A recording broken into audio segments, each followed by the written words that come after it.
Alright, so I was able to mount 2 last night, which took me about 3.5 hours. Second one got a lot easier than the first one did, but I'll show you guys how to mount one, possibly try to save you guys some time. It was definitely a challenge, struggled, but got them on there. You're gonna torque the bolts like 30 times. I mean, that's probably an exaggeration, but it's definitely more than a few times around.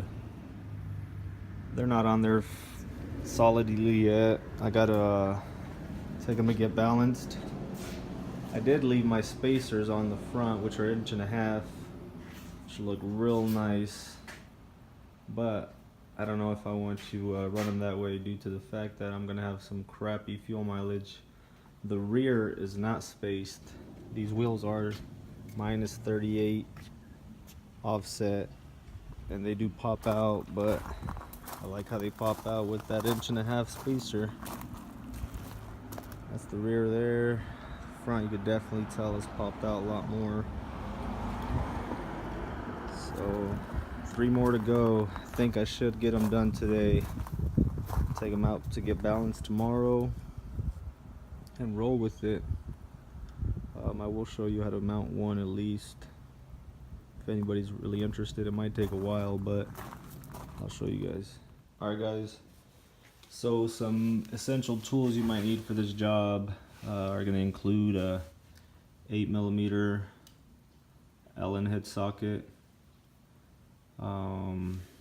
I did find that it is a pretty tight fit with the 8mm. I did try to file it down just a bit to release the bolts a little bit easier, but didn't have too much luck. It's a little bit better now, but you are going to need some Loctite. I would definitely suggest this due to the fact that those bolts could come undone pretty easily, especially with the number of times you got to torque them down. Rubber mallet and a good torque wrench. Also, I have the gauge here. Usually I use this for airing down, but I don't have a tool to pull the valve stems through, so I just screw this on and pull the valve stem through. It's not a big deal, but makes the life a lot easier. Also, you're gonna need some water. Throw some soap in there, get some watery or soapy water. Make your job a lot easier than it is. So we'll go from there. Alright, so unboxing these wheels. Gives you the little disclaimer about the beadlock wheels, intended for racing purposes only, but that thing won't race anybody anytime soon. It will go off-road. So inside the box, you got your little handy dandy instructions.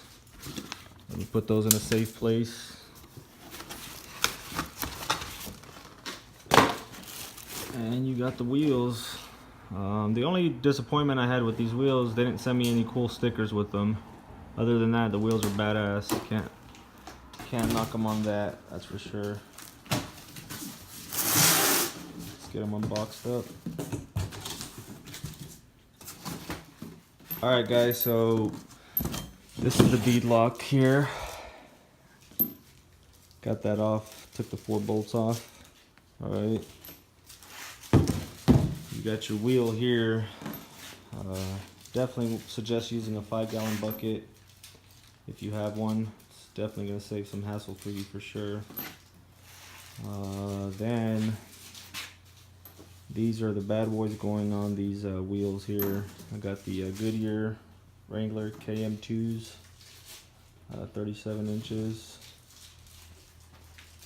Also, these are one directional, so you got to make sure you find the inboard outboard on your tires. Some might be bi-directional. These are one way, so make sure you get that correct. Alright, so since this wheel is a dual valve setup, you're gonna need 2 valve stems. I decided to go with the longer ones just because the short ones looked like it was gonna have some access problems. Pretty simple to do these. Basically, you're gonna get your valve stem wet with your soapy water. You're gonna put it through, and then whatever tool you got going, you're gonna set that up on the other end here. Get that on there, and then just pull it through. It's gonna be a little snug, but it'll pop through, and you'll feel it pop into place, and that's basically it. For the guys with the TPM sensors, good luck. I have no idea how those go. So, all right, just do that to both, and you'll be ready to get the wheel into the tire. So, all right, now that we got both of the valve stems in, 1, 2, it's time to get this bad boy wet. Definitely make sure you put, depending on how tight that tire is going to determine how bad you're going to fight it. So we're definitely going to lube it up here, right?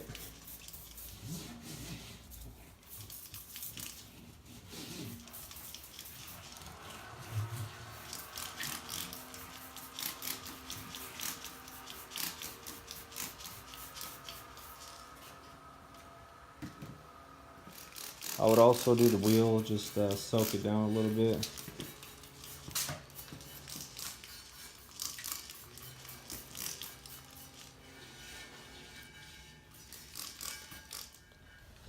Alright, so the wheel's ready to go in. This might be a struggle, might go easy. We've had best of both worlds yesterday, so we'll see what happens today. What I've noticed is if you try to shove it in, I guess on the first initial pop, you might be able to save yourself some time and get it in there a lot easier. So don't worry about the face of the wheel. It shouldn't touch the ground or anything like that, so don't worry about damaging it. You basically just gonna have to muscle it in. I don't see any other way around it except just muscling the thing in.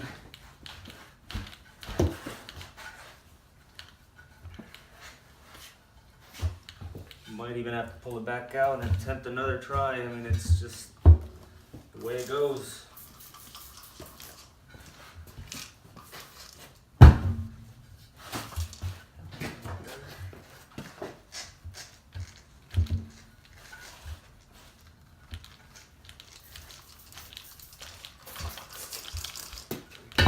There she goes. This one was a lot easier than the other two, so once you get it in there basically good on this part, you're gonna have to put it on the bucket faced up and go from there. So let's get it.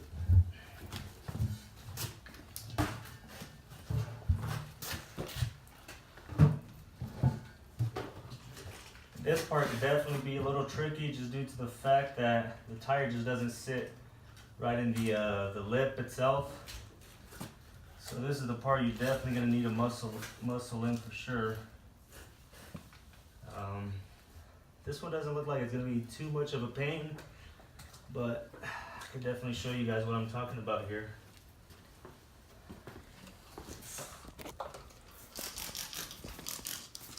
So if you look here, the tire is sitting behind the lip here, but you follow it around and it's sitting outside.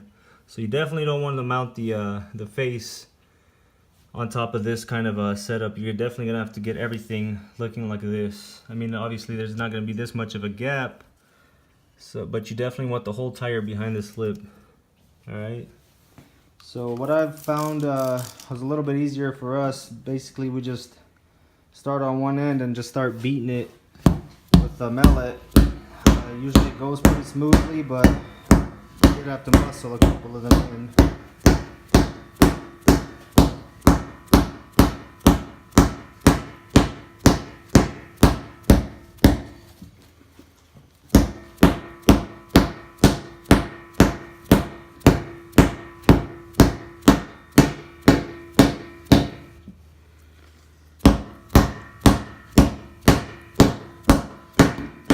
Alright, after muscling it for a little bit, we got it in. looks like everything's seated properly now. Pretty much ready to start going on with the bead lock itself. Show them how it sits. So there you go. Everything is sitting behind the lip of the wheel. Definitely want to make sure, that's a big one, I think. You definitely want to make sure that the whole tire itself is sitting behind the that lip there. You might struggle a little bit, but it's doable for sure. Now we're ready for the bead lock itself. Alright, so it's ready to get bolted down. One thing that may help you, I guess, while you're out on trails, maybe into the dark, I would definitely suggest lining these KMC logos here up with your valve stems, just so you kind of have a rough idea where your valve stems are. Got mine there and obviously here. Makes life that much easier. So what I would definitely do is, like I said, use thread sealant on these bolts and just get ready to start torquing them down. I mean, you can go ahead and use battery powered impact, get them snug down, but definitely don't rely on that to keep your torque. You definitely want to use a torque wrench. So we'll go ahead and do a couple bolts with you guys, and then we'll do the rest off screen. So alright, so you definitely want to get the thread sealant on there. I went with the blue just because I didn't want to have any trouble later on if I need to disassemble or something. The red stuff is definitely a lot stronger than this here. Once you line one hole up, all of them should start lining up. The only issue I did run into though was these bolts here. When you torque them down, they tend to slide the ring itself, and I honestly adjusted it 3-4 times, maybe 5. I still wasn't able to get all the bolts basically centered to the hole. Some of them ended up like this, closer to one edge. Some went higher, some went lower. There was just no way of adjusting those 100% spot on in the middle. Obviously there is really no cutout in the hole for the bolt to sit in. It's just an open hole, and wherever the head sits, the head of the bolt sits, that's where it's gonna sit. So start a couple. What I would do is a cross pattern. I would start here, tighten this one down a bit, go right across, tighten that one down a bit here, then your left side, whichever way you think is best. I mean, I've been wrenching for a while, and usually with anything, that's generally the practice there. But definitely get them snug down. You don't want to just start, hitting them down with an impact, because you do not want to cross thread these bolts into this wheel. You're gonna damage it's a very expensive wheel. So definitely want to make sure you get them all started before you start smashing them down with the impact. Alright, so once you guys got all the bolts in with Loctite and snug down, it's time to get them torqued down. What I did was, I understand it might be a little more time consuming than just doing it one time, but I set my torque wrench to 20 foot-pounds. Did them all that way, and then I went up to 24. That cardboard instructions here tells you 20 to 24. So my first pass I did 20. Second pass I do 24.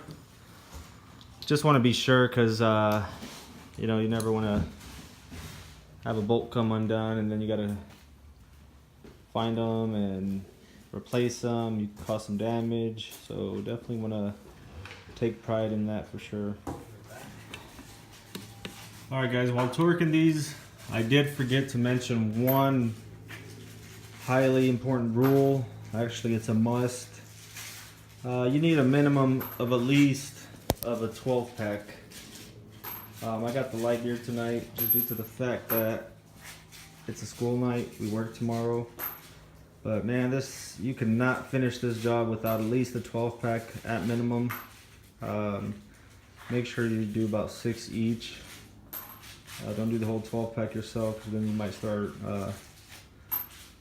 bringing out the hammers and the drills and torch. So 6, about a limit, alright? So keep it under 6, please. Alright, you should hear the pop.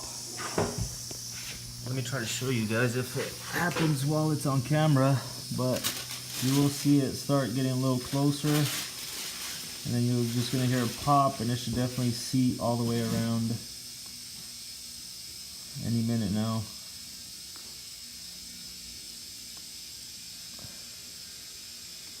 You can see it getting closer. I know the pressure is going down to the compressor, so it's going to take a little bit longer now. I don't have it running. But it should be just enough air to pop that bead out. There it goes. It looks like a nice seal. We are going to inspect it once we get it up, but we'll get some more air in there, and we'll show you guys the final product.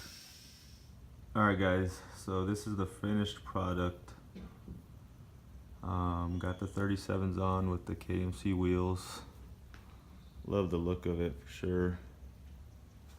The only trouble I've had so far is getting them balanced out. I've had to take it back to my guy a couple of times to try to balance them. He does work at the Goodyear tire here locally, and he did steer me away from the beads, the BBs, I don't know what you want to call them, but I tried regular balancing with the weights. Had trouble with 2 of the tires. He actually swapped one out under warranty just because it wouldn't balance out, but same thing after I got it on. I understand I'm not going to get 100% balance out of them just because they're such large tires and the wheels are so odd on a 37 negative 37 offset. So but I left the spacers on, didn't lose much fuel economy actually at all. Just got this tire carrier from RPM Fab here locally in Arizona. Fits that 37 just fine. You could actually adjust it up or down. Have good bumper clearance there. But the stance is wonderful with those inch and a half spacers. Haven't took it out wheeling yet because all my buddies are being lame, but we'll be going out soon. I did take it for an alignment as well. I have a lifetime warranty alignment with Firestone. You just can't get a good alignment person these days. Nobody really knows how to set anything up. Left Firestone and my steering wheel is a little bit crooked, and I have this aluminum steering here, and instead of using the wrench, they look like they use some channel locks or something. Made it look a little bit uglier, but I wasn't too happy with that. But yeah, this is it. I'll show you guys once I take it off road, see how it looks and performs.